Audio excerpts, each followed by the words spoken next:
मैं एडवोकेट शानी इलाही, Mumbai high court का एक लॉयर, और मैं आज आपको डॉक्टर कफील खान की केस के बारे में कुछ महत्वपूर्ण जानकारी देना चाहता हूँ। ये देखिए मेरे पास जो ये एक रिट पिटीशन है 264/2020, ये रिट पिटीशन की अगली सुनवाई 27 जुलाई को है इलाहाबाद हाई कोर्ट में। और मैं ये बता दूं कि इसके चीफ जस्टिस जो कोरम जस्टिस हैं शशिकांत गुप्ता, मंजू रानी चौहान जो डिवीज़न बेंच हैं, ये इसकी अगला फाइनल ऑर्डर ये पास करेंगे, फाइनल ऑर्डर की स्टेज पर है। अब मैं आपको बता दूं कि कफील खान के ऊपर एनएसए एक्ट कैसे लगाया गया। कफील खान एक जाने मानी शख्सियत जिन्होंने बीआरडी मेडिकल कॉलेज हॉस्पिटल में ऑक्सीजन की कमी होने के कारण अपनी जेब से पैसे लगा के कई बच्चों की जानें बचाई थी।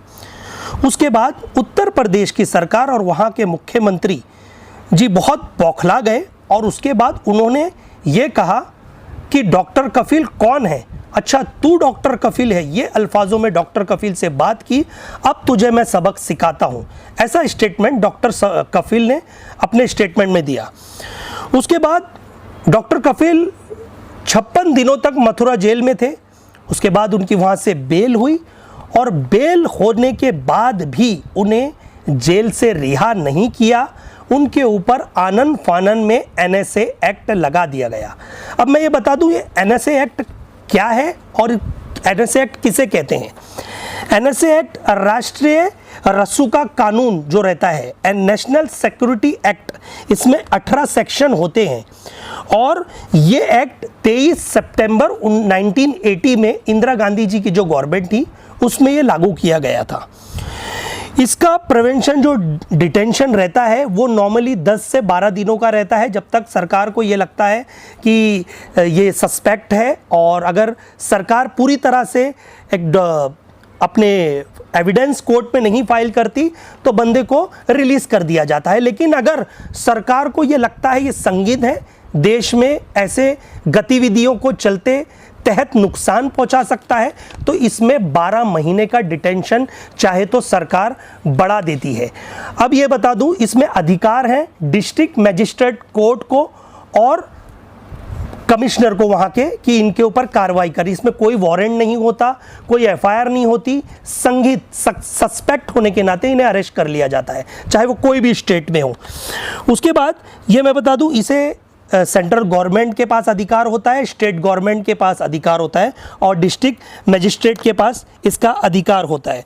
और सबसे बड़ी बात, इसमें आप कोई एडवोकेट अपॉइंट नहीं कर सकते जब तक ये डिटेंशन में है, लेकिन आपके पास एक प्रावधान होता है कि आप हाई कोर्ट में अपील कर सकते हैं, जैसे कि डॉक्टर कफील के परिवार ने की। अब मैं ये बताऊं ये पिटीशन जो है 264/2020 जो इलाहाबाद हाई कोर्ट में है, जिसकी अगली सुनवाई जो स्टेज पे है फाइनल ऑर्डर के, और सुनवाई उसकी 27 जुलाई को है। और मैं ये चाहता हूँ सभी भारत के देशवासियों पे, अगर एनएसए एक्ट डॉक्टर कफील खान के ऊपर लग सकता है, जो एक पेशे से डॉक्टर है जिसने कई मरीजों की जानें बचाई, जहां पर बाढ़ पीड़ित एरिया हो, जहां पर बच्चों की जान बचाने का विषय हो या गंभीर बीमारी फैलने का विषय हो, डॉक्टर कफील वहां पे हाजिर रहते हैं, फ्री ऑफ चार्ज में बच्चों की मदद की। बस सरकार को पता नहीं उनकी क्या बात बुरी लग गई, उनके ऊपर एनएसए एक्ट लागू कर दिया गया। अब मैं ये बताऊं एनएसए एक्ट इतना संगीन जुर्म है, ऐसा एक एक्ट है कि भैया इसमें आप आवाज़ नहीं उठा सकते, आपको बिना एफआईआर बिना वारंट के अरेस्ट कर लिया जाता है और जेल में डाल दिया जाता है। अब मैं ये कहना चाहता हूँ, हाल ही में आपने दिल्ली के दंगे देखे, ऐसा मैं नहीं कह रहा हूँ, दिल्ली माइनॉरिटी कमीशन की एक रिपोर्ट आई, उसमें ये क्लियर कट कहा गया है कि दिल्ली में जो दंगे हुए उसे भड़काने में कपिल मिश्रा का हाथ है, उसे भड़काने में अनुराग ठाकुर का हाथ है, प्रवेश वर्मा का हाथ है, रागिनी तिवारी का हाथ है, कपिल गुज्जर का हाथ है, या गोपाल नामक जिसे सरकार ने और वहाँ दिल्ली पुलिस ने नाबालिग करार दे दिया उसका हाथ है। गोपाल वही लड़का है जिसने जामिया के स्टूडेंट्स पे गोली चलाई, बाद में उसे रिहा कर दिया जाता है ये कह के वो नाबालिग है। कपिल गुज्जर वही है जिसने शाहीन बाग की महिलाओं पे जो सीएए के अगेंस्ट में प्रोटेस्ट कर रही थी उनके ऊपर गोलियां चलाने की कोशिश की, उसे बेल दे दी जाती है। कपिल मिश्रा तो बहुत चर्चित चेहरा है, जिन्होंने ट्रंप जब हिंदुस्तान आए थे, दिल्ली में थे, तो उन्होंने डीसीपी के सामने ये स्टेटमेंट ऑन रिकॉर्ड दिया है कि हम तो ट्रंप के जाने तक रुके हैं, जब ट्रंप चले जाएंगे तो इन्हें हम अच्छा सबक सिखाएंगे और इन्हें बताएंगे सीएए होता क्या है, एनआरसी होता क्या है, फिर इन्हें इनकी जगह पहुंचाएंगे। उसके बाद अनुराग ठाकुर का एक स्टेटमेंट आता है, देश के गद्दारों को गोली मारो सालों को। मैं ये पूछना चाहता हूं कि देश के गद्दार हैं कौन और गोली मारने की आप बात किसे कर रहे हैं? ये संविधान में आर्टिकल 14 कहता है, आर्टिकल 19 कहता है, ये भारत देश सभी का है, आपका है। इस देश में लोकतंत्र है, डेमोक्रेसी है, हमें बोलने का अधिकार है, अपनी बात रखने का अधिकार है, लेकिन कहीं ना कहीं उसे तोड़ा जा रहा है। डॉक्टर बाबा साहेब के बनाए हुए संविधान को आज कहीं ना कहीं छेड़छाड़ करने की कोशिश की जा रही है। अब तो खुलेआम ये दिखने लगा है कि सरकार की एक मंशा है कि दलित और मुसलमानों पे सीधा सीधा इसी तरह से अटैक किया जाए। हाल ही में आपने देखा, जिन्होंने सीएए का प्रोटेस्ट किया, सीएए के अगेंस्ट में प्रोटेस्ट किया, जामिया के स्टूडेंट्स हो या अलीगढ़ मुस्लिम यूनिवर्सिटी के स्टूडेंट्स हो, उनके ऊपर अनलॉफुल एक्टिविटी प्रिवेंशन एक्ट लगा के जेलों में डाल दीजिए गया। जबकि आपने खुलेआम देखा कि वहां पर एवीपी के कार्यकर्ता जवाहरलाल यूनिवर्सिटी में घुसते हैं, स्टूडेंट्स को मारते हैं, वहां की अध्यक्षा को मारते हैं, फिर भी सरकार उनके ही खिलाफ केस दर्ज कर देती है। अब सबसे महत्वपूर्ण बात बताना चाहता हूं, सस्पेंडेड डीएसपी जम्मू कश्मीर दविंदर सिंह, जिसे दिल्ली पुलिस ने बेल दे दी गई क्योंकि दिल्ली पुलिस फेल हो गई चार्जशीट फाइल करने में।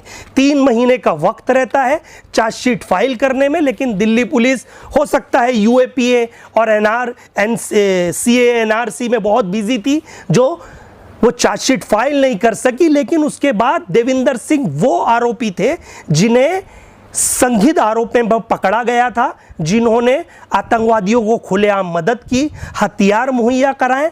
रिकॉर्ड है, आप पढ़ सकते हो, टाइम्स की रिपोर्ट है, उसमें बताया गया है। तो मैं सरकार से ये पूछना चाहता हूं, एक डॉक्टर कफिल, एक पेशे से डॉक्टर जो गरीबों की मदद कर रहा है, बच्चों की जानें बचा रहा है, हाँ, बस उसका कसूर यही है कि उसके नाम के आगे मुसलमान शब्द जुड़ा हुआ है। अगर डॉक्टर कफिल के पास आगे डॉक्टर कपिल होता तो शायद वो जेल से रिहा हो जाते। मैं उन लोगों से ये हाथ जोड़ के नम्र विनंती करता हूं, रिक्वेस्ट करता हूं कि डॉक्टर कफिल की फैमिली बहुत परेशान है और उनकी मिसेज ने खुद एक स्टेटमेंट दिया है कि आप लोग इस आवाज़ को दबने ना दें। पूरा हिंदुस्तान, पूरा भारत उनके साथ है। साथ ही साथ मैं अपोजिशन पार्टी के लीडरों से भी रिक्वेस्ट करना चाहता हूं, चाहे वो कोई पार्टी से हो, आइए डॉक्टर कफिल खान की मदद कीजिए। लेकिन डॉक्टर कफिल खान के आड़ में कुछ लोग, किन्होंने मथुरा जेल का पुराना वीडियो रिलीज कर दिया, किसी ने कहा उनकी बेल हो गई, कि तरह तरह की बातें हो रही हैं। ऐसा कुछ नहीं हुआ है। 27 जुलाई यानी मंडे को उनकी अगली हियरिंग है और फाइनल स्टेज पे ये ऑर्डर पास करने की हियरिंग है। अब देखिए कि 2-3 हियरिंगों से तो डेट टाली जा रही है। कभी आपको पता है देश में कोरोना वायरस की महामारी चल रही है, पूरा हिंदुस्तान नहीं पूरी दुनिया जूझ रही है। लेकिन हाल ही में लास्ट डेट में ये कहा गया कि पेंडेमिक की वजह से इलाहाबाद में कुछ कोर्ट में ऐसे पाए गए हैं जिन्हें कोरोना वायरस पॉजिटिव मिला है, इसलिए वहाँ पर केमिकल ये करना है, तरह तरह की बातें की गई। लेकिन मैं ये कहना चाहता हूँ कि क्या ये इतनी सी चीज़ों से एक बेकसूर आदमी को जेल के पीछे रखना आखिर कहाँ तक सही है? मैं खुद एक एडवोकेट हूँ, मैं खुद एक सोशलिस्ट हूँ, लेकिन मैं आज ये आवाज़ इसलिए उठा रहा हूँ, आज डॉक्टर कफिल है, याद रख लिए, आज डॉक्टर कफिल है तो हो सकता है अगली बार ये आपकी बारी हो या मेरी या किसी और की, देशवासियों की। क्योंकि याद रखिए, जो देश की सरकार जब गूंगी बैरी हो चुकी होती है तो फिर वहाँ पर वो ऐसे हुक्मरान कदम उठाती है। आपको पता होगा जब हिटलर देश की जब आज़ादी से, हमारे महात्मा गांधी लड़ रहे थे, आज़ादी के लिए लड़ रहे थे, भगत सिंह लड़ रहे थे, अशफाकुल्ला खां लड़ रहे थे, पूरे देश की रानी लक्ष्मीबाई लड़ रही थी, अपनी प्राणों की आहुति दी। उस वक्त भी मैं ये कहना चाहता हूँ, जब वो नहीं डरे थे हिटलर की मनमानी से, वो लड़े, अपने प्राणों की आहुति और देश में तिरंगा फहराया, इस देश को आज़ादी दिलाई।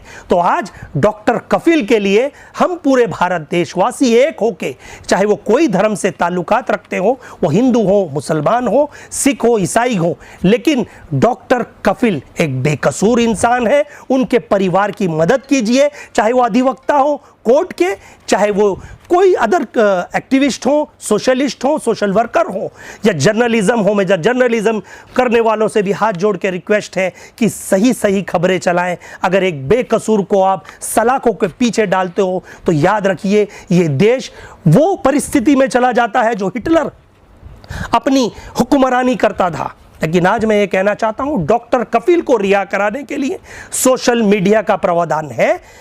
कोई कानून को हाथ में ना लेते हुए प्रॉपर तरीके से डॉक्टर कफिल के समर्थन में आए सभी देशवासियों। और सबसे बड़ी बात तो यह है, डॉक्टर एसोसिएशन जो मेडिकल एसोसिएशन पूरे देश में इतने बड़े लेवल पे है, वो आज चुप बैठा है। हो सकता है, मैं समझ सकता हूं कि डर और भय ने आपको खामोश कर दिया है, और कुछ पत्रकार जो ये न्यूज़ दिखाना नहीं चाहते, तो मैं उनसे कहना चाहता हूं, अगर ऑन रिकॉर्ड रागिनी तिवारी के एविडेंस आप देख लीजिए, उनके वीडियो देख लीजिए, तो आपको लगेगा ये एनएसए एक्ट के भी संगीन आरोप है। लेकिन वो आज खुलेआम है, खुलेआम धमकियां दे रहे हैं लोगों को। कभी आए दिन सिर्फ टारगेट बनाया जा रहा है, चाहे वो हिंदू हो या मुसलमान हो। अब 5 तारीख को तो आपको पता है राम मंदिर का शिलान्यास होने जा रहा है।